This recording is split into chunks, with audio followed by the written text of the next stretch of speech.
나라를 망친 요부, 홍한화수.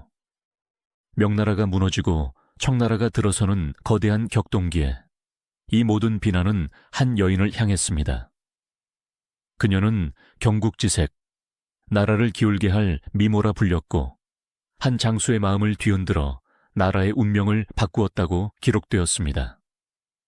그녀의 이름은 진원원입니다. 하지만 이 모든 거창한 수식어 뒤에 숨겨진 그녀의 진짜 삶은 너무나도 초라하고 기구한 비극의 연속이었습니다.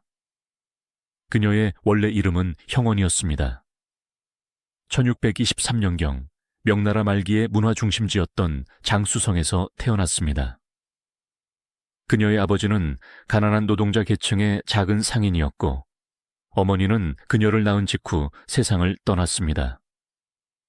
가난과 절망에 지친 아버지는 빚 때문인지 아니면 전란에 휩쓸린 것인지 얼마 안 가 어린 딸을 버리고 멀리 떠나버렸습니다.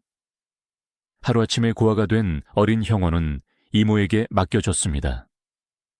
그리고 그때부터 이모부의 성을 따라 진씨 성을 갖게 되었죠. 하지만 이모의 집안 역시 찢어지게 가난했습니다.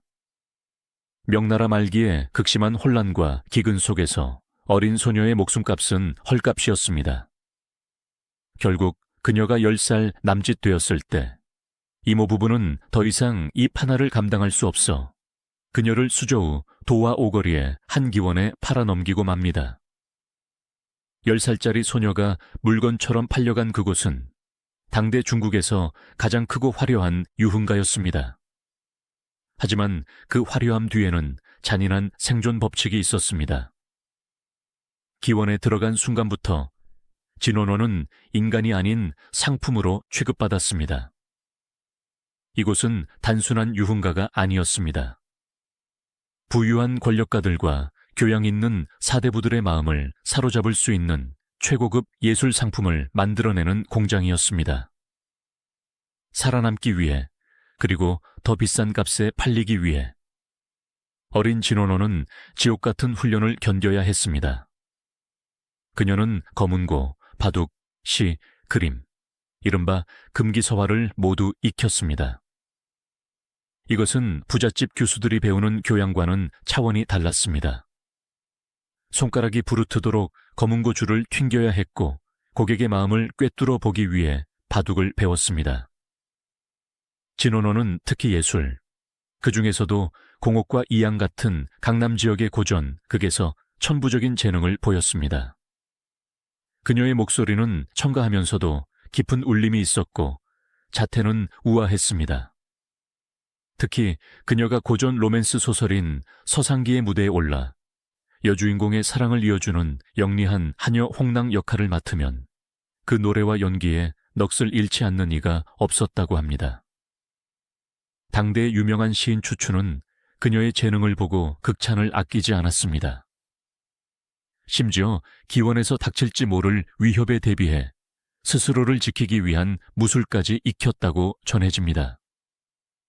그리고 그녀에게는 이 모든 피난은 노력과 천부적인 재능을 단숨에 압도해버리는 치명적인 무기가 있었습니다.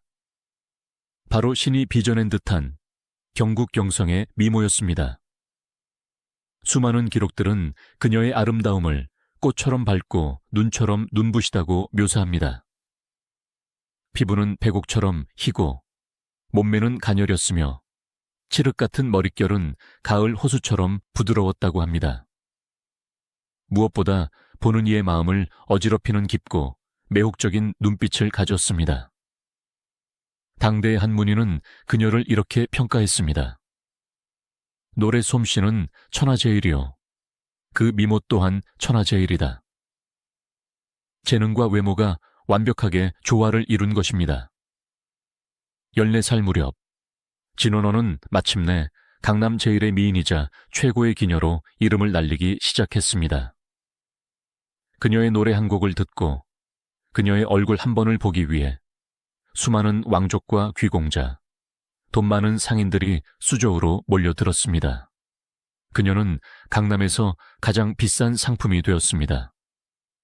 하지만 이 화려한 명성은 과연 그녀에게 축복이었을까요? 아니면 그녀의 의지와는 상관없이 그녀의 삶을 거대한 역사의 소용돌이 속으로 밀어넣을 재앙의 시작이었을까요? 그녀는 이제 자신을 사들일 다음 주인을 기다리고 있었습니다. 수조 제일의 기녀가 된 진원원에게 매일 밤 연회는 계속되었습니다.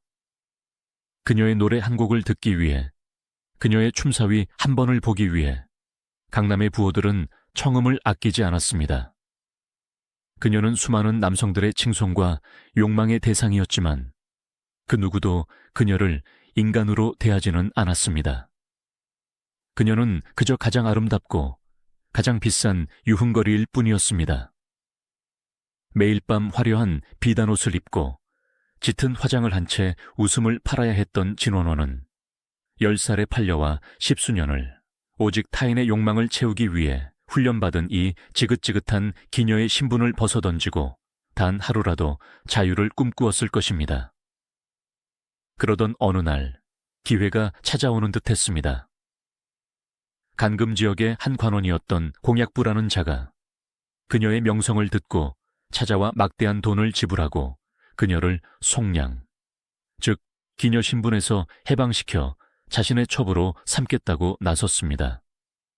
당시 기녀에게 첩이 되는 것은 신분 상승의 거의 유일한 길이었기에 진원호는 이 지긋지긋한 기원에서 벗어나 한 사람의 울타리 안에서 보호받을 수 있다는 희미한 희망을 품었을 것입니다. 그렇게 그녀는 공약부의 첩이 되어 그의 집으로 들어갔고 드디어 이 끔찍한 삶이 끝나는가 싶었습니다. 하지만 그녀를 기다리고 있던 것은 또 다른 형태의 지옥이었습니다. 가장 큰 문제는 공약부의 본처였는데 천한 기녀 출신이 자기 남편의 첩으로 들어와 한 지붕 아래 산다는 것을 도저히 용납할 수 없었던 것입니다. 본처의 질투와 학대가 상상을 초월하면서 진원호는 집안에서 숨소리조차 제대로 내지 못하는 그야말로 가시방석 같은 처지가 되었습니다. 결국 그녀는 기원에서 벗어났지만 더 좁고 차가운 세장에 갇힌 신세가 된 것입니다. 그런데 이 비극을 끝낸 것은 뜻밖에도 공약부의 아버지였습니다. 그는 진원원을 가만히 들여다보더니 이 아이는 보통 사람이 아니다. 장차 귀인이 될 운명을 지녔다. 우리처럼 작은 집안에 가둬둘 인물이 아니야 라고 선언했습니다. 이 말은 겉보기엔 그녀를 높이 평가하는 듯 했지만 실상은 저렇게 위험할 정도로 아름다운 여자는 집에 두었다가 무슨 화를 당할지 모른다는 미신적인 공포와 경멸이 뒤섞인 말이었습니다. 결국 공약부의 아버지는 아들이 그녀를 데려올 때 썼던 막대한 돈조차 받지 않고 그녀를 재앙 덩어리 취급하며 집안에서 내쫓아 버렸습니다. 이처럼 또다시 버림받은 진원호는 첩이라는 불안정한 신분조차 허락받지 못하고 다시 거리로 돌아갈 수밖에 없는 처지가 되었습니다. 그녀의 미모가 잠시 탈출의 기회를 주는 듯 했지만 오히려 그 미모 때문에 다시 나락으로 떨어진 것입니다.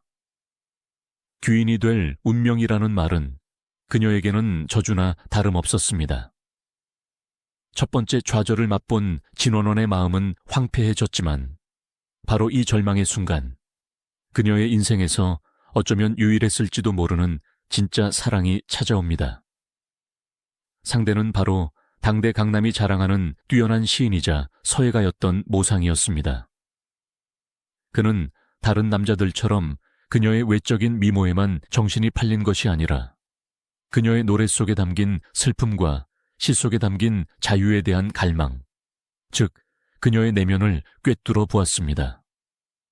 진원원 역시 평생을 상품으로만 살아온 자신에게 재능과 내면을 알아봐주는 이 남자의 등장에 깊이 빠져들었습니다.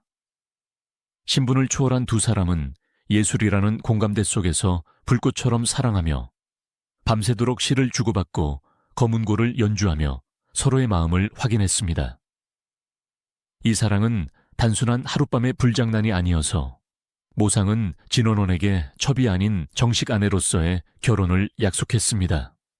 이는 당시로서는 상상하기 힘든 파격적인 약속이었고 진원원에게는 지긋지긋한 신분을 벗어던질 수 있는 구원과도 같았습니다. 그녀가 평생 꿈꿔왔던 사랑하는 사람과 함께 예수를 논하며 살아가는 평범한 미래가 드디어 눈앞에 펼쳐지는 듯 했습니다. 하지만 시대는 또다시 이들의 편이 아니었습니다. 당시 명나라는 이자성의 반란군이 북쪽을 휩쓰는 등 사실상 내전 상태나 다름없었습니다. 명문 사대부 집안의 자제였던 모상에게 이 혼란스러운 시국에 천한 기녀를 정식 아내로 맞이한다는 것은 자신의 가문, 명예, 사회적 지위 모든 것을 거는 도박이었습니다. 그는 결국 망설이기 시작했습니다.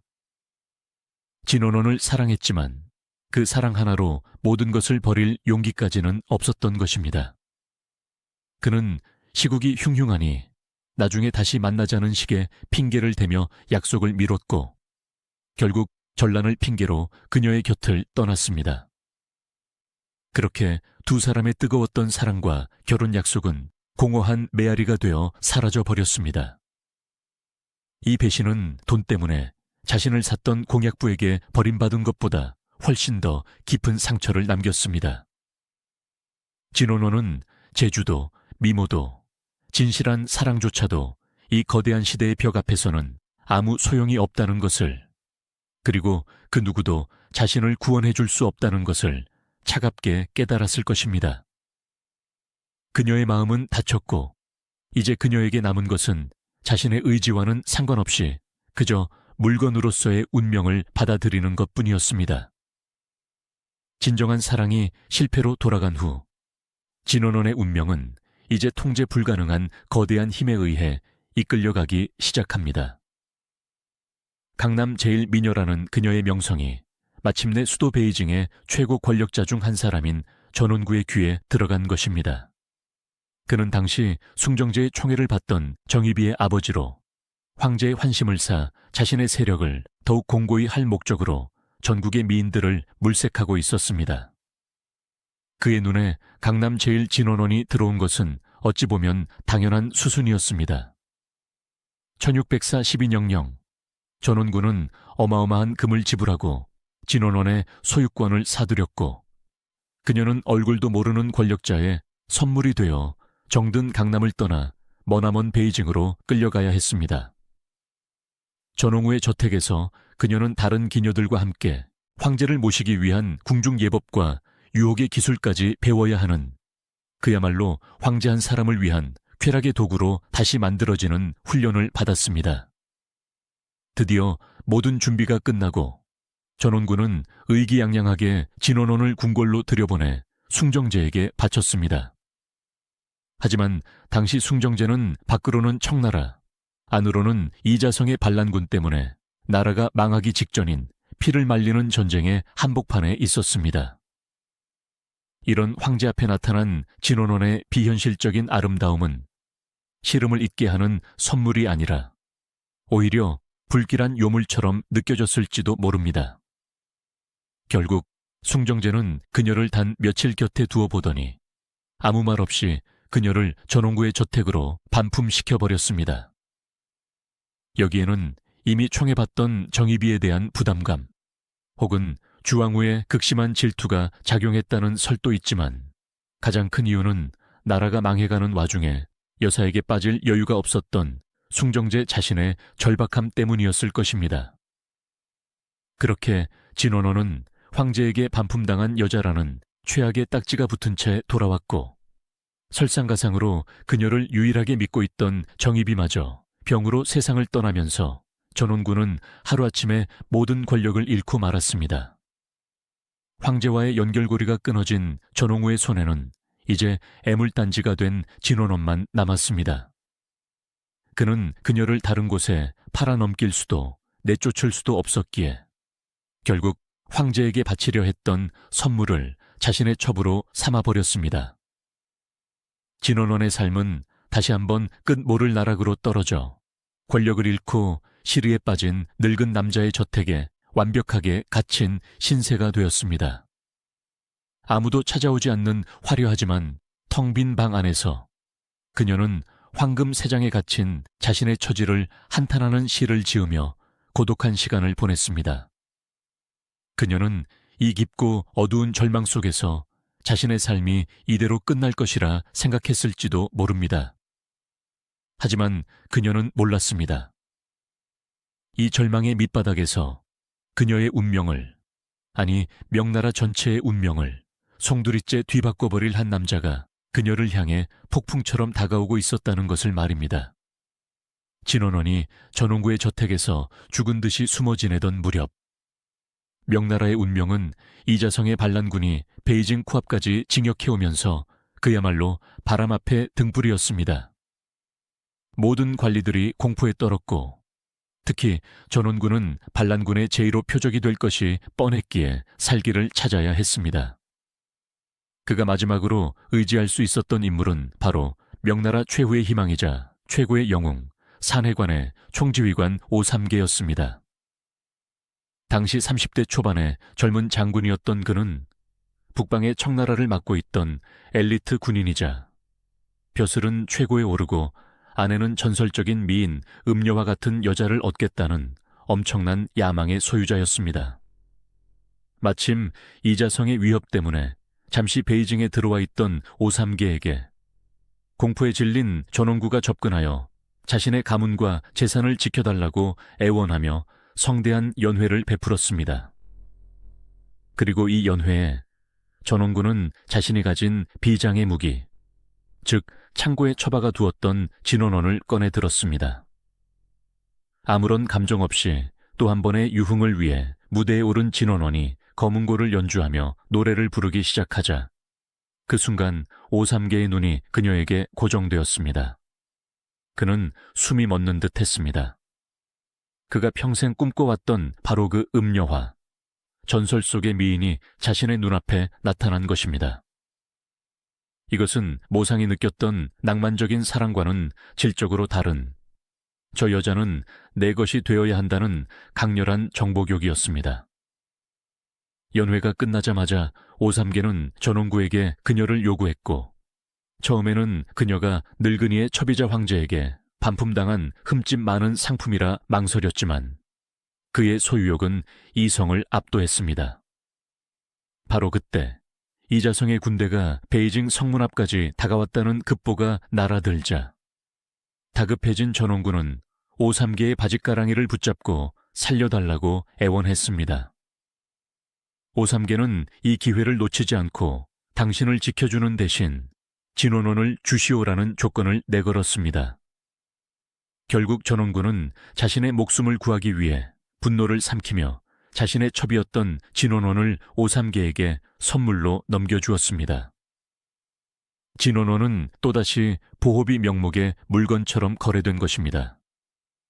하지만 기록에 따르면 진원원 역시 오삼계를 보고 마음이 있었다고 합니다. 그녀의 눈에 비친 오삼계는 늙고 무력한 전원구나 현실 앞에서 도망친 모상과는 다른 나라의 운명을 짊어진 젊고 힘있는 영웅이었습니다. 어쩌면 그녀는 이 절망적인 베이징에서 탈출시켜줄 이 영웅이야말로 자신을 평생 지켜줄 수 있으리라는 마지막 희망을 걸었는지도 모릅니다. 그렇게 진원원은 오삼계의 여자가 되었고 천하제일 미인을 손에 넣은 오삼계는 세상을 다 가진 듯 기뻐하며 그녀와 불꽃 같은 사랑을 나누었습니다. 그러나 이 행복은 불과 며칠 만에 끝나고 말았습니다. 산해관에서 청나라 군대가 총공격을 시작했다는 그야말로 하늘이 무너지는 듯한 급보가 날아온 것입니다. 명나라 장군이었던 오삼계는 임무를 위해 당장 산해관으로 달려가야 했습니다. 그는 전쟁터가 될 산해관보다는 수도 베이징이 더 안전하다고 판단했는지 혹은 자신의 아버지 오상과 온 가족이 있는 곳이기에 진원원을 베이징의 아버지 저택에 맡기기로 결정했습니다. 그는 오랑캐를 물리치고 곧 돌아와 당신을 데리러 오겠다는 약속을 남기고 폭풍처럼 베이징을 떠나 다시 산해관 전선으로 달려갔습니다. 홀로 베이징에 남겨진 진원호는 이제 오삼계 장군의 여자라는 새로운 신분을 얻었지만 그녀는 미처 몰랐습니다. 자신이 영웅이라 믿었던 그 남자가 자신을 역사상 가장 끔찍한 비극의 한복판으로 밀어 넣었다는 것을. 그리고 그녀가 남겨진 베이징 성이 오삼계가 막으러간 청나라 군대가 아니라 정반대 방향에서 몰려오고 있던 이자성의 반란군에 의해 곧 함락될 운명이라는 것을 말입니다. 모든 비극의 씨앗은 뿌려졌고 이제 운명의 톱니바퀴는 거침없이 돌아가기 시작했습니다. 오삼계가 오랑캐를 물리치고 돌아오겠다는 약속을 남기고 산해관으로 떠난 뒤 베이징에 홀로 남겨진 진원원. 그녀는 이제 오삼계 장군의 여자라는, 어쩌면 그녀의 인생에서 가장 든든했을지도 모를 울타리 안에 잠시 머무르게 되었습니다. 오삼계의 아버지 오상의 저택에서 그녀는 잠시나마 전쟁의 소용돌이를 잊고 그 영웅이 승전보를 가지고 돌아오기만을 기다렸을지도 모릅니다. 하지만 그녀가, 그리고 베이징의 그 누구도 깨닫지 못했던 것은 진짜 위협은 오삼계가 막으러간 북쪽의 청나라 군대가 아니었다는 사실입니다. 운명의 시계는 1614년, 그 비극적인 해를 가리키고 있었습니다. 진원원이 오삼계의 저택에 머무르던 그 시각, 남쪽에서는 이미 거대한 폭풍이 모든 것을 집어삼키며 베이징을 향해 북상하고 있었습니다. 굶주림과 수탈을 견디다 못한 농민들이 일으킨 반란, 그 선두에 선 이자성의 군대였습니다. 그들은 백성을 구하고 부패한 명나라를 무너뜨린다는 기치 아래 파죽지세로 징역해 왔습니다. 명나라의 지방군대는 추풍낙엽처럼 쓰러졌고 숭정제가 지키고 있던 수도 베이징은 완전히 고립되었습니다. 오삼계가 산하에관에서 청나라 군대와 대치하고 있는 사이 이자성의 대군은 마침내 베이징 성벽을 포위했습니다. 1614년 4월, 성 안은 그야말로 아비규환이었습니다. 식량은 바닥났고 군사들의 사기는 땅에 떨어졌으며 관리들은 살 길을 찾기 위해 서로를 배신할 준비만 하고 있었습니다. 그리고 운명의 날, 베이징 성문이 열렸습니다. 일부 기록에는 환관의 배신으로 성문이 열렸다고도 하고, 일부는 숭정제가 마지막으로 오삼계에게 구원병을 요청하려 했으나 이미 늦었다고도 합니다. 이자성의 농민 반란군이 함성을 지르며 거대한 베이징 성 안으로 쏟아져 들어왔습니다. 명나라의 마지막 황제 숭정제는 절망했습니다. 그는 신하들을 불렀지만 아무도 오지 않았습니다. 그는 자신의 손으로 황후와 후궁들, 그리고 공주들을 죽였습니다. 적의 손에 능욕당하는 것을 막기 위해서였습니다. 그리고 홀로 궁궐 뒤편의 경산이라는 작은 산에 올라 스스로 나무에 목을 메어 생을 마감했습니다. 2706년간 이어진 거대한 명나라는 그렇게 허무하게 황제의 쓸쓸한 죽음과 함께 역사 속으로 사라졌습니다. 수도가 함락되자 베이징은 거대한 약탈의 현장으로 변했습니다. 처음 백성을 구한다며 군율이 엄정했던 이자성의 군대는 승리에 도취해 통제불능의 폭도들로 변해버렸습니다. 그들은 황궁을 약탈하고 부패한 관리들과 귀족들의 저택을 닥치는 대로 습격했습니다. 그리고 그들의 가장 중요한 표적 중 하나가 바로 오삼계 가족이었습니다. 이자성에게 오삼계는 아직 항복하지 않은 명나라의 마지막 군대였습니다. 그의 가족을 인질로 잡는 것은 오삼계를 회유하거나 협박할 수 있는 가장 강력한 카드였습니다. 이자성의 부하 장수 중 가장 잔인하고 탐욕스럽기로 악명 높았던 자가 있었습니다. 그의 이름은 유종민이었습니다. 유종민은 부하들을 이끌고 오삼계의 아버지 오상이 머무르고 있던 저택을 급습했습니다. 그들은 순식간에 저택을 점령하고 늙은 오상을 붙잡아 끌어냈습니다. 유종민은 오상을 부패한 명나라의 앞잡이로 몰아 혹독하게 고문하며 오삼계 가문이 숨겨둔 막대한 재산을 내놓으라고 협박했습니다. 오상의 저택은 순식간에 비명과 공포로 가득 찼습니다. 그리고 바로 그 아비규환의 현장에서 유종민은 두려움에 떨고 있던 한 여인을 발견했습니다. 그녀는 다른 하녀들이나 가족들과는 확연히 달랐습니다. 공포에 질려 있으면서도 그 처절한 순간에도 숨길 수 없는 비현실적인 아름다움을 지닌 여인, 바로 진원원이었습니다. 유종민은 거칠고 무식한 농민 반란군 출신이었습니다. 그가 평생을 바쳐 쌓아온 부패한 귀족들이 소유하고 있던 모든 것, 그 중에서도 가장 화려한 전리품, 강남 제1의 미녀. 그 순간 유종민의 눈에 진원호는 더 이상 한 명의 사람이 아니었습니다. 그녀는 자신이 승리자임을 증명하는 오삼계라는 거만한 귀족 장군에게서 빼앗아온 가장 값비싼 트로피였습니다.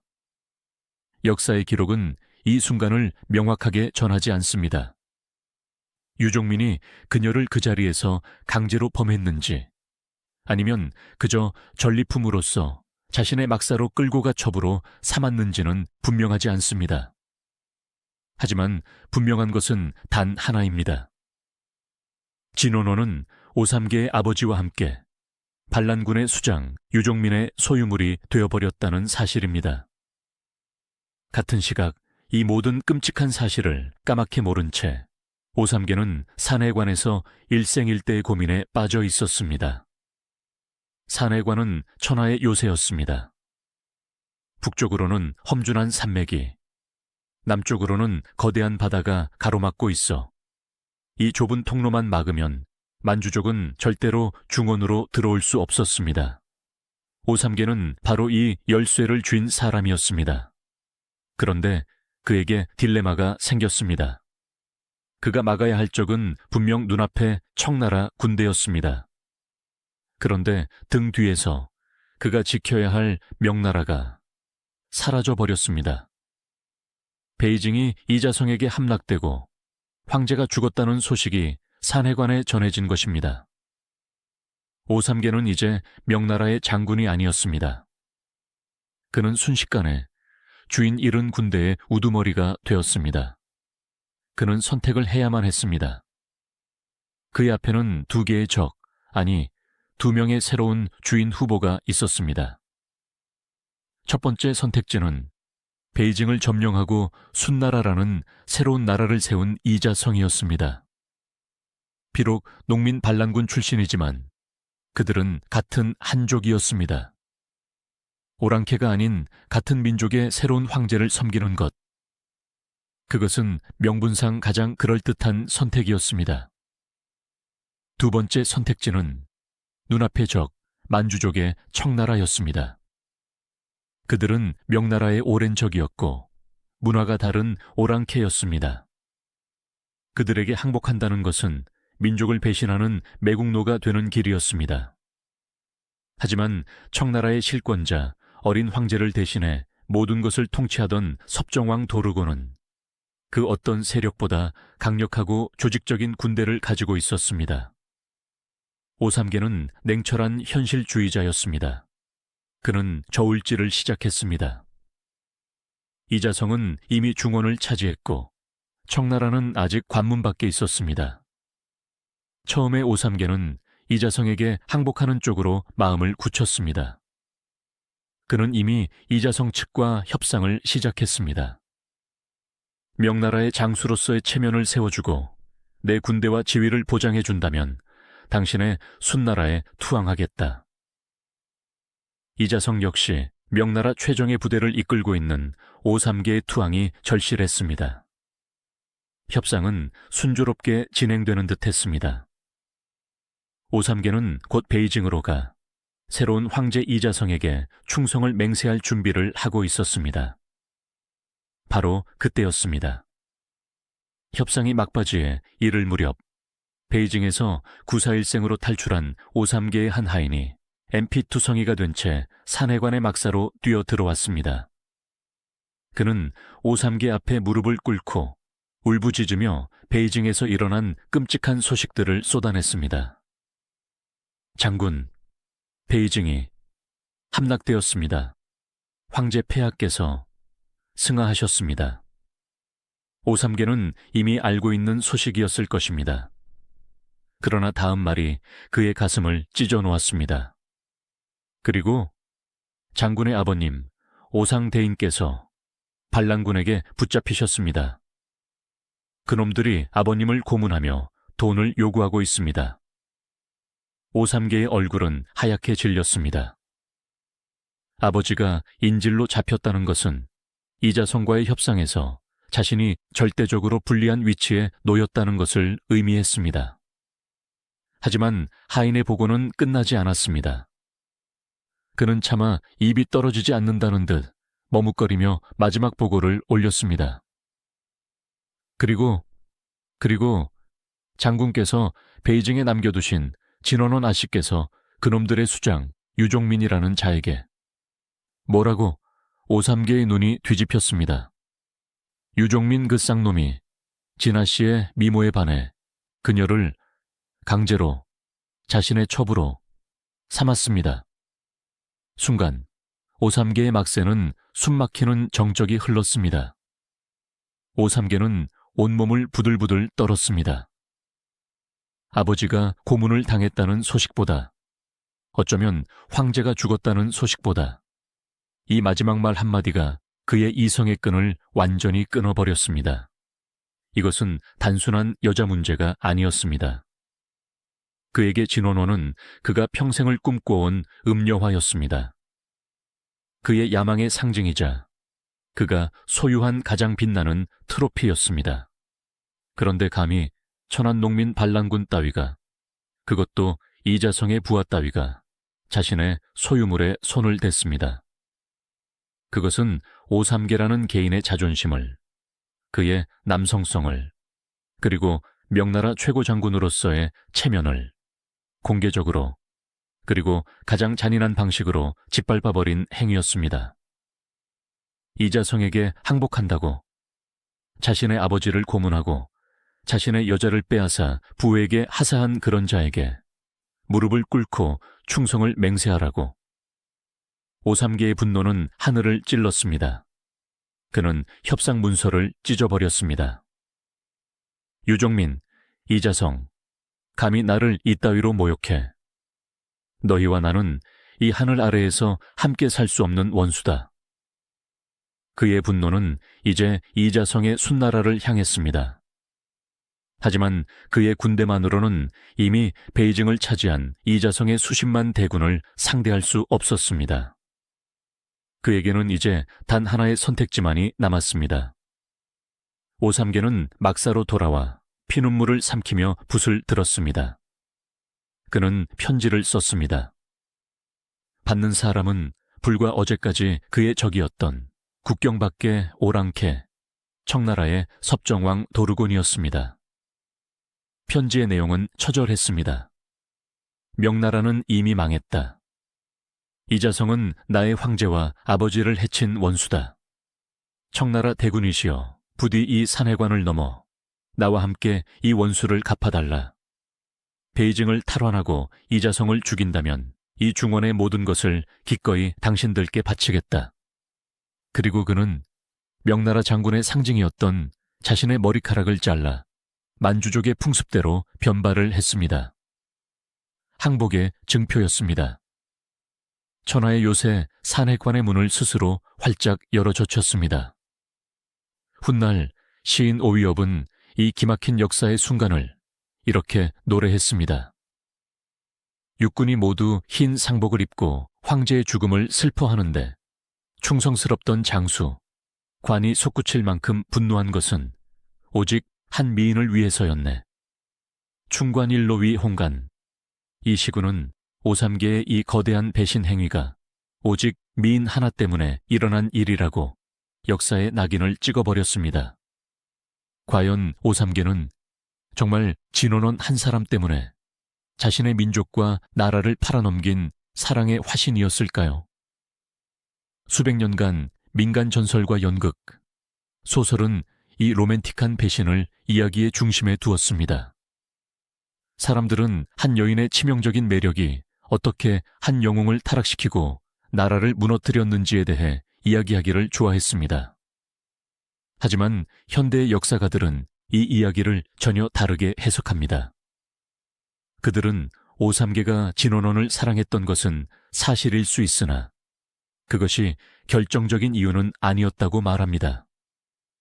냉정하게 상황을 다시 보시죠. 오삼계는 현실주의자였습니다. 그가 이자성에게 항복하려 했을 때 그는 이자성의 순나라가 과연 얼마나 갈 수 있을지 의심했을 것입니다. 이미 베이징에서 약탈과 폭행을 일삼는다는 소식은 그 정권이 오래가지 못할 도적대에 불과하다는 것을 증명하고 있었습니다. 그런 불안정한 정권에 자신의 군대와 미래를 맡기는 것은 위험한 도박이었습니다. 반면 청나라는 달랐습니다. 그들은 수십 년간 전쟁을 준비해온 규율 잡힌 강력한 군사국가였습니다. 그들은 중원을 차지할 명확한 목표가 있었고 오삼계의 군대를 절실히 원했습니다. 오삼계는 계산을 했을 것입니다. 도적대의 부하가 되느니 차라리 새로운 제국의 1등 공신, 왕이 되는 것이 낫다고 말입니다. 바로 그때 마치 기다렸다는 듯이 아버지가 고문당하고 아내가 강탈당했다는 소식이 전해진 것입니다. 이것은 오삼계에게 자신의 배신을 정당화할 수 있는 하늘이 내려준 명분이 되었습니다. 그는 이제 나라를 팔아넘긴 매국노가 아니었습니다. 그는 황제의 원수를 갚고 아버지의 복수를 하며 아내를 되찾기 위해 어쩔 수 없이 오랑캐의 힘을 빌린 비운의 영웅으로 자신을 포장할 수 있게 된 것입니다. 진원호는 그의 가장 그럴듯한 핑계가 되어주었습니다. 결국 진원원이 나라를 망하게 한 요부가 아니라 오삼계라는 한 남자의 거대한 야망과 냉혹한 정치적 배신을 가리기 위한 가장 아름답고도 가장 슬픈 희생양이 되었을 뿐이라는 것이 오늘날 많은 역사가들의 냉철한 분석입니다. 한 남자의 실패와 배신의 책임을 가장 힘없는 여성에게 뒤집어 이우는 것. 그것은 봉건시대 역사가들이 즐겨 사용했던 가장 비겁한 방식이었습니다. 산해관의 문이 열리고 청나라의 10만 대군이 도르곤의 지휘 아래 쏟아져 들어왔습니다. 이 소식을 들은 이자성은 경악했습니다.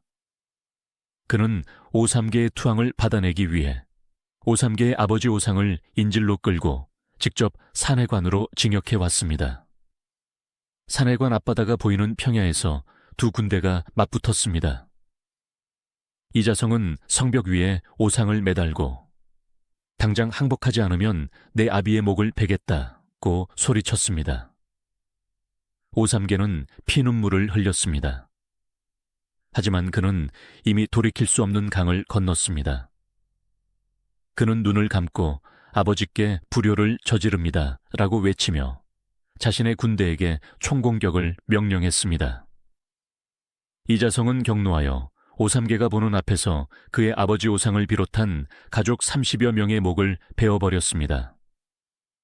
가족의 처참한 죽음을 눈앞에서 목격한 오삼계는 이제 완전히 복수의 화신이 되었습니다.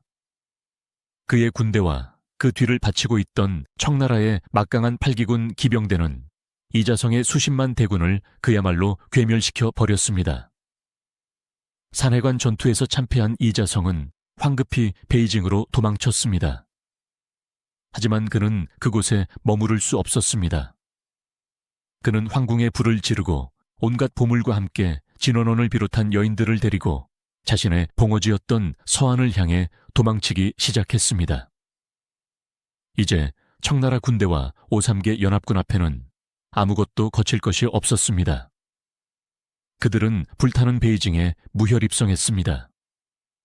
청나라의 섭정왕 도르고는 즉시 수도를 베이징으로 옮기고 어린 순치제를 황제로 등극시키며 청나라의 시대가 열렸음을 선포했습니다.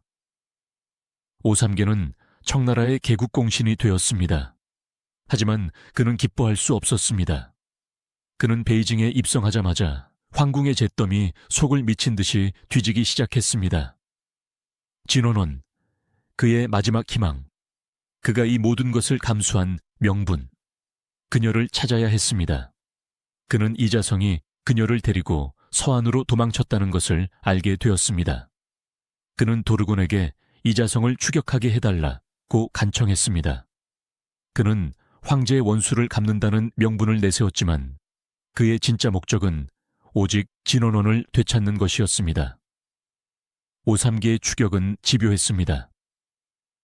이자성은 서안에서도 쫓겨나 호북성 일대를 떠돌다가 결국 구궁산이라는 곳에서 마지막까지 저항하다가 비참한 최후를 맞이했습니다.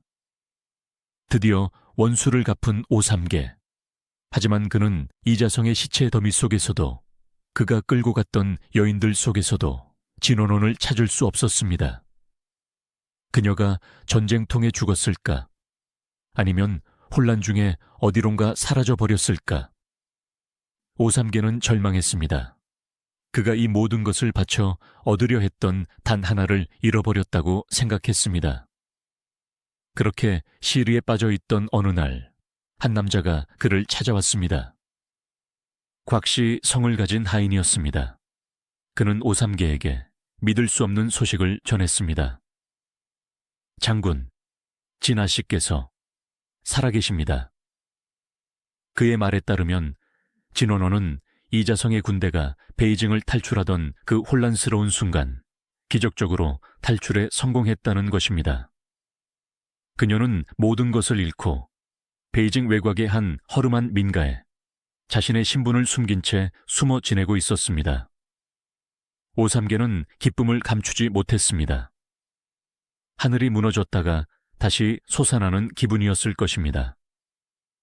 그는 즉시 청나라의 실권자 도르곤에게 달려갔습니다. 그리고 내가 그토록 찾던 여인을 찾았소. 부디 그녀를 황제의 예에 버금가게 성대하게 맞이할 수 있도록 꽃가마와 호위 군사 1000명을 내어주시오 라고 요청했습니다. 도르곤은 노련한 정치가였습니다. 그는 이 쇼가 가지는 정치적 의미를 정확히 알고 있었습니다. 그는 흔쾌히 오삼계의 요청을 들어주었습니다.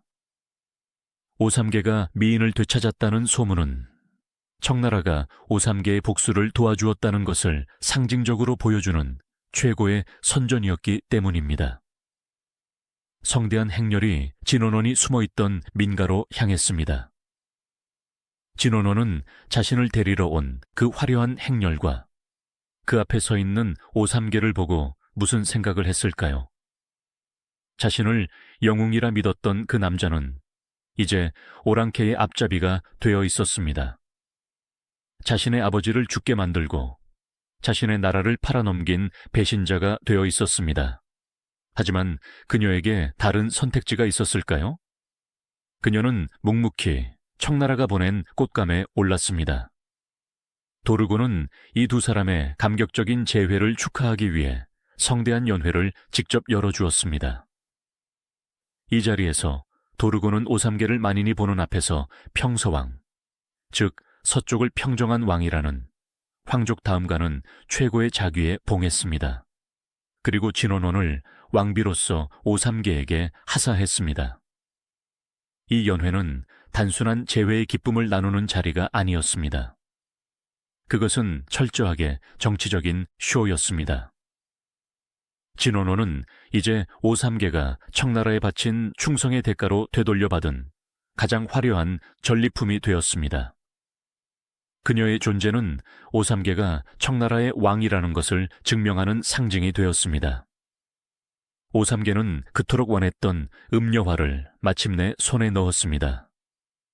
하지만 그 대가로 그는 자신의 조국, 가족, 그리고 명예를 모두 잃었습니다. 진원원 역시 기녀에서 첩으로, 선물에서 반품으로, 그리고 다시 전리품에서 왕비로, 또다시 자신의 의지와는 상관없는 운명의 소용돌이에 휘말려 들어갔습니다. 오삼계는 청나라의 개국공신이 되었지만 청나라 조정은 그를 베이징에 두지 않았습니다. 그들은 이 강력하고 야심 넘치는 장군을 아직 청나라의 통치력이 미치지 않는 가장 멀고 험난한 곳으로 보내야 했습니다. 그의 임무는 남쪽으로 도망쳐 명나라의 명맥을 이어가려던 남명 정권의 마지막 잔당들을 완전히 소탕하는 것이었습니다. 오삼계는 평서왕의 깃발을 들고 자신의 군대를 이끌고 기나긴 서남 정벌의 길에 올랐습니다. 진원원도 그를 따라 정들었던 강남 땅과 잠시 머물렀던 베이징을 떠나 수천 리 떨어진 미지의 땅, 윈난으로 향했습니다. 그 여정은 수년에 걸친 전쟁의 연속이었습니다. 오삼계는 무자비했습니다. 그는 한때 자신이 섬겼던 명나라의 마지막 황족들을, 마지막 충신들을 자신의 손으로 직접 처단해야 했습니다. 그는 그렇게 청나라 황제에게 자신의 충성심을 증명해야만 했습니다. 진원호는 이 모든 피비린내, 나는 과정을 가장 가까이에서 지켜보았을 것입니다. 그녀가 한때 사랑했던 영웅은 이제 같은 민족의 피를 손에 묻히며 자신의 권력을 쌓아 올리는 냉혹한 정복자가 되어 있었습니다. 수년간의 전쟁 끝에 오삼계는 마침내 윈난과 구이저우 일대를 완전히 평정했습니다. 그는 청나라 조정으로부터 그 공로를 인정받아 윈난성 쿤밍에 머무르며 그 일대를 다스리는 명실상부한 서남의 왕으로 군림하게 되었습니다. 그는 쿤밍에 거대한 궁궐을 지었습니다. 평서왕부, 그 규모와 화려함은 베이징의 자금성에 버금갈 정도였다고 합니다. 그는 그곳에서 사실상 황제나 다름없는 절대 권력을 휘둘렀습니다. 그리고 진원호는 이 거대한 궁궐의 왕비가 되었습니다. 그녀는 이제 더 이상 상품이 아니었습니다. 그녀는 수백 명의 하녀와 호위병들에게 둘러싸여 있었습니다. 그녀가 입는 옷은 최고급 비단이었고 그녀가 먹는 음식은 천하의 진미였습니다. 그녀는 평생을 꿈꿨지만 가질 수 없었던 안전과 부귀를 마침내 손에 넣었습니다. 그녀의 기구했던 기녀로서의 삶은 이 화려한 왕비의 삶으로 완벽하게 보상받은 것처럼 보였습니다. 하지만 과연 그녀는 행복했을까요?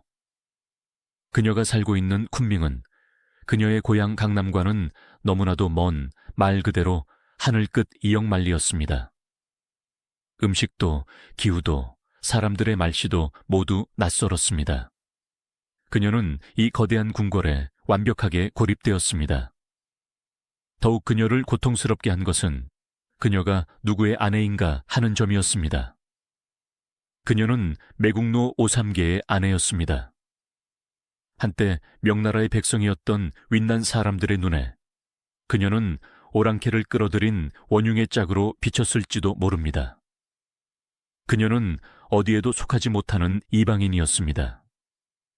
그녀가 갇힌 평서왕부는 그녀의 인생에서 가장 화려했지만 가장 거대하고 차가운 황금 세장이었습니다.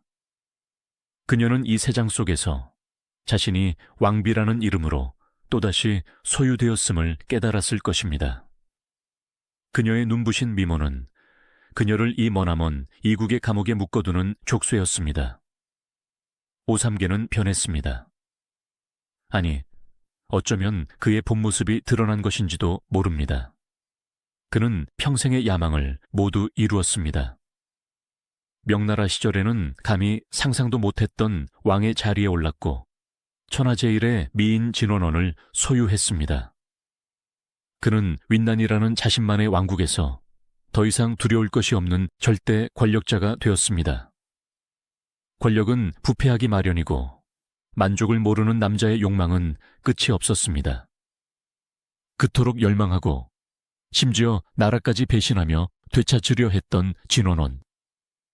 그녀는 이제 오삼계에게 이미 정복한 트로피에 불과했습니다. 게다가 그녀도 세월을 이기지 못하고 나이가 들어가고 있었습니다. 강남 제일이라던 그녀의 눈부신 미모도 낯선 땅에서의 고독한 삶과 내면의 죄책감 속에서 점차 빛을 잃어가고 있었을 것입니다. 오삼계는 새로운 자극을 원했습니다. 그는 자신의 막대한 부와 권력을 이용해 윈난과 강남 일대에서 아름다운 소녀들을 닥치는 대로 모으기 시작했습니다. 그의 궁궐은 온갖 미인들로 넘쳐났습니다. 기록에 따르면 그는 특히 팔면관음과 사면관음이라 불리는 8명 혹은 4명으로 구성된 미녀 가무단을 지극히 총애했다고 합니다. 그는 매일 밤 이 젊고 새로운 여인들과 함께 극도의 사치와 향락에 빠져들었습니다. 진원호는 이 모든 것을 묵묵히 지켜보아야 했습니다. 이것은 그녀에게 얼마나 잔인한 운명의 반복이었을까요? 그녀 자신이 바로 저 새로운 여인들과 똑같은 존재였습니다. 그녀 역시 기원에서 훈련받아 권력자에게 바쳐졌고 또 다른 권력자의 눈에 들어 그의 소유물이 되었습니다. 이제 그녀는 자신이 당했던 그 역할을 정반대의 위치에서 바라보고 있는 것입니다. 한때 전원구의 첩이었던 그녀는 이제 오삼계의 왕비가 되어 자신을 밀어내고 그 자리를 차지하려는 수많은 제2의 진원원들을 마주해야 했습니다. 그녀를 되찾기 위해 충관일로 위홍안까지 했다던 그 남자가 이제는 다른 젊은 미인들에게 한눈이 팔려 그녀를 거들떠보지도 않았습니다. 이것이야말로 그녀의 삶에 대한 가장 큰 조롱이자 가장 끔찍한 배신이었을 것입니다. 하지만 기록은 진원원이 이 상황에서 조금도 질투하지 않았고 오히려 친절했다고 전합니다. 왜였을까요? 어쩌면 그녀는 너무나도 이른 나이에 이 남성 중심 세계의 비정함을 깨달았기 때문일 것입니다. 기녀 시절부터 첩 생활을 거치며 그녀는 사랑이란 믿을 수 없는 것이며 남자의 총애란 한순간에 사라지는 아침 이슬과도 같다는 것을 뼛속 깊이 체득했을 것입니다. 질투는 상황을 악화시킬 뿐 아무것도 해결해주지 못한다는 것을 그녀는 이미 알고 있었습니다. 혹은 그녀의 마음이 이미 오삼계를 떠났기 때문일 수도 있습니다. 그녀가 사랑했던 것은 명나라의 영웅 오삼계였지 조국을 배신하고 향락에 젖어 사는 평서왕 오삼계가 아니었을 것입니다. 그녀에게 오삼계는 이제 사랑의 대상이 아니라 자신을 이 황금세장에 가둔 주인일 뿐이었을지도 모릅니다. 그녀는 그저 왕비라는 자신의 역할을 연기하고 있었을 뿐입니다. 그녀는 이 거대하고 텅 빈 궁궐에서 다시 한번 시와 불경에 의지하기 시작했습니다. 화려한 연호회가 벌어지는 남편의 처소에서 멀리 떨어진 자신만의 공간에서 그녀는 촛불을 밝히고 검은고를 타며 자신의 고독과 무상함을 달랬습니다. 그녀의 마음은 이미 이 속세를 떠날 준비를 하고 있었던 것인지도 모릅니다. 그렇게 10수년의 세월이 흘렀습니다. 오삼계는 윈난의 황제로 군림했고 청나라는 그 사이 강희제라는 걸출한 황제의 통치 아래 중원 전역을 완벽하게 장악한 거대한 제국으로 성장했습니다. 젊고 강력한 황제 강희제는 언제까지고 오삼계 같은 지방의 왕들이 자신만의 군대와 영토를 가지고 황제처럼 군림하는 것을 용납할 수 없었습니다. 1613년 마침내 강희제는 번을 철폐하라는, 즉 오삼계를 비롯한 3명의 번왕들에게 모든 군사력과 영토를 반납하고 베이징으로 돌아오라는 명령을 내렸습니다. 이것은 오삼계에게 사형 선고나 다름없었습니다.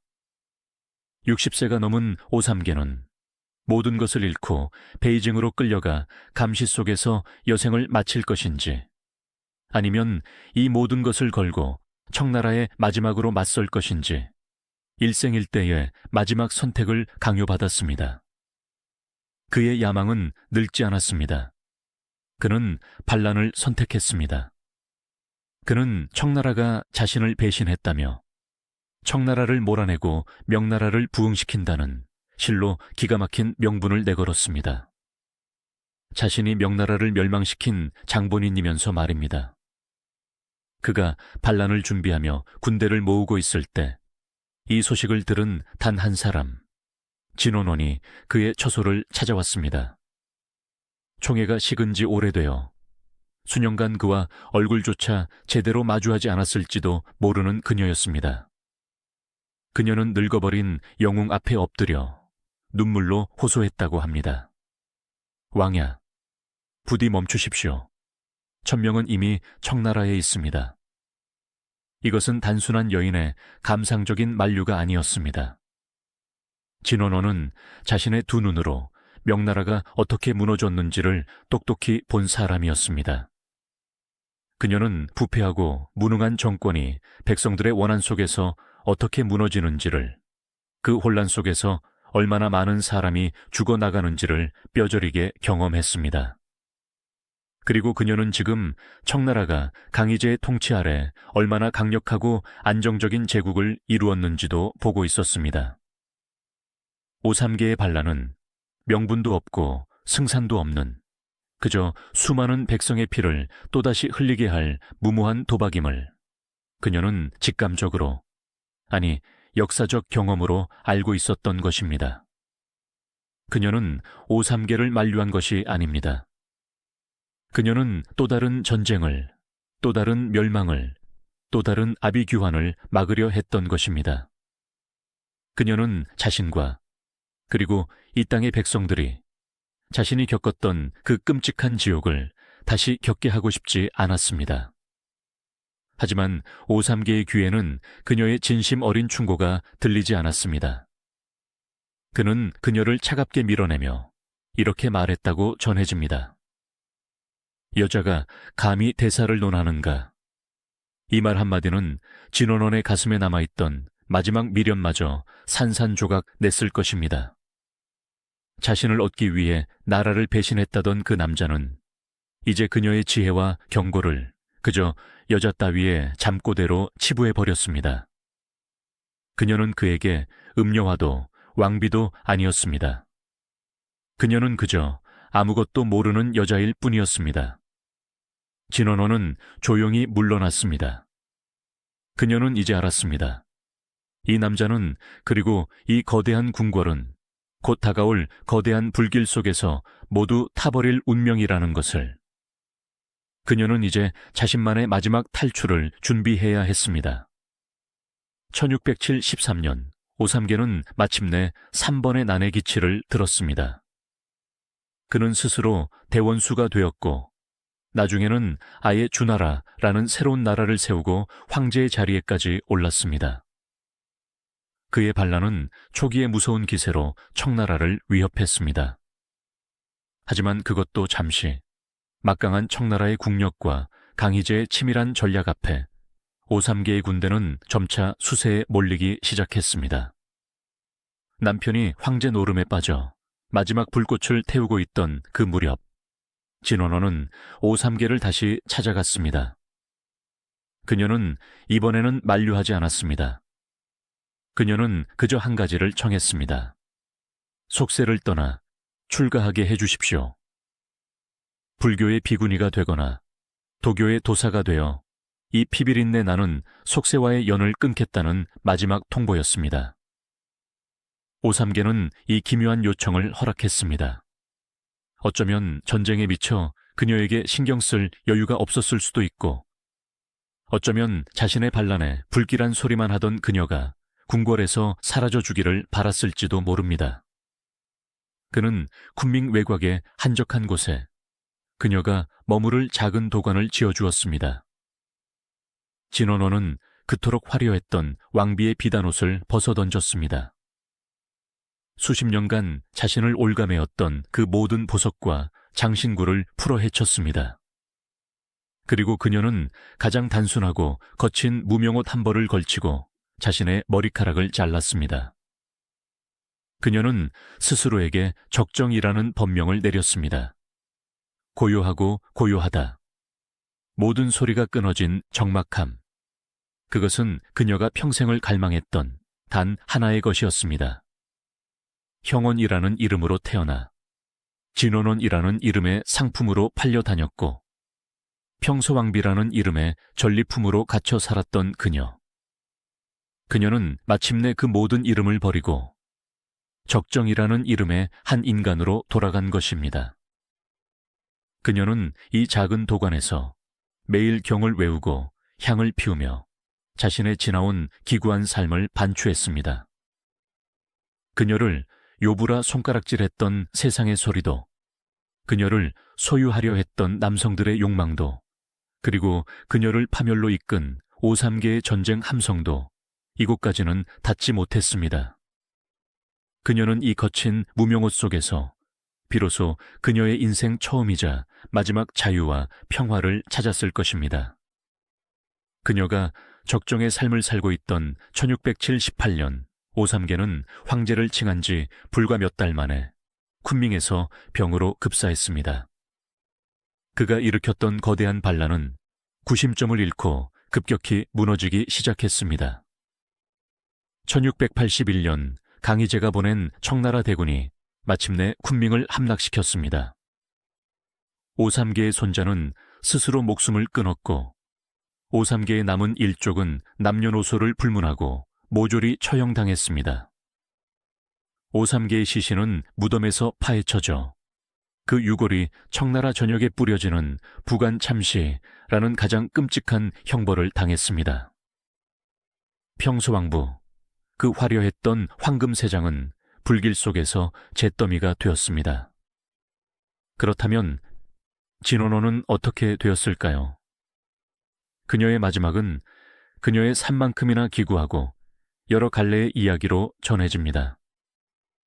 가장 널리 알려진 이야기는 그녀가 쿤밍 외곽의 도관에서 이 모든 전쟁의 소용돌이와는 상관없이 조용히 경을 외우다 병으로 세상을 떠났다는 것입니다. 청나라 군대 역시 이미 속세를 떠난 여인까지 잔인하게 죽이지는 않았다는 것이죠. 또 다른 설은 쿤밍이 함락되던 그날 성안의 혼란 속에서 그녀 역시 청나라 군사들의 칼에 맞아 이름 모를 시신들과 함께 불타 죽었다는 비극적인 이야기도 있습니다. 하지만 최근 수십 년간 가장 설득력 있게 그리고 가장 애처롭게 전해지는 이야기는 따로 있습니다. 바로 구이저우성의 아주 깊은 산골 마가체라는 작은 마을에 전해 내려오는 전설입니다. 이 이야기에 따르면 진원호는 쿤밍이 함락되기 직전 오삼계의 다른 후손들 몇 명을 데리고 청나라 군대의 추격을 피해 필사적인 탈출을 감행했다는 것입니다. 그녀는 자신의 신분을 철저히 숨긴 채 적정이라는 비구니의 모습으로 수천 리 길을 걸어 세상 그 누구도 찾지 못할 것 같은 구이저우의 험준한 산맥 속으로 숨어들었습니다. 그녀가 정착한 곳이 바로 마가체 마을이었습니다. 그녀는 그곳에서 오삼계의 마지막 핏줄들을 지키며 철저히 익명으로 한 명의 늙은 비구니로 살았습니다. 한때 천하를 뒤흔들었던 경국지색의 미모는 세월의 풍파와 고된 은둔 생활 속에서 흔적도 없이 사라졌을 것입니다. 마을 사람 그 누구도 이 조용하고 자비로운 늙은 비구니가 한때 나라를 뒤흔들었던 진원원이라고는 상상조차 못했습니다. 그녀는 그곳에서 오삼계가 죽고 난 뒤에도 십수년을 더 살다가 1690년대 70세가 넘은 나이에 마침내 고요히 눈을 감았다고 합니다. 이 이야기는 단순한 전설이 아니라 꽤 구체적인 증거들을 가지고 있습니다. 이 마가체 마을에는 수백 년간 오씨성을 가진 사람들이 집성촌을 이루어 살고 있으며 그들은 자신들이 오삼계의 후손이며 진원원 할머니가 자신들의 선조를 데리고 이곳으로 피신해왔다고 대대로 전해왔습니다. 그리고 1983년 이 마을 뒷산에서 오씨 비조 오공지묘라는 비석과 함께 한 여인의 무덤이 발견되었습니다. 마을 사람들은 이것이 오삼계와 진원원의 가묘 혹은 의관묘라고 주장했습니다. 2005년 이 무덤은 실제로 진원원 묘로 다시 개수되었습니다. 이것이 진실이라면 그녀의 마지막은 실로 역설적입니다. 그녀의 미모 때문에 한 나라가 망했고 그녀를 차지하기 위한 남자의 욕망이 수십만 명의 피를 불렀습니다. 하지만 정작 그녀 자신은 그 모든 피바람 속에서 기적적으로 살아남아 자신을 파멸로 이끈 그 남자의 마지막 후손들을 지키며 세상 가장 깊은 곳에서 그 누구의 소유물도 아닌 적정이라는 이름의 한 인간으로서 가장 고요한 죽음을 맞이한 것입니다. 그녀가 평생을 갈망했던 자유와 평화는 그녀의 모든 것을 앗아간 그 미모가 완전히 사라진 뒤에야 비로소 그녀에게 찾아왔습니다. 윈난의 왕비에서 속세를 떠난 여승 적정이 되기까지 그녀의 삶은 기구했습니다.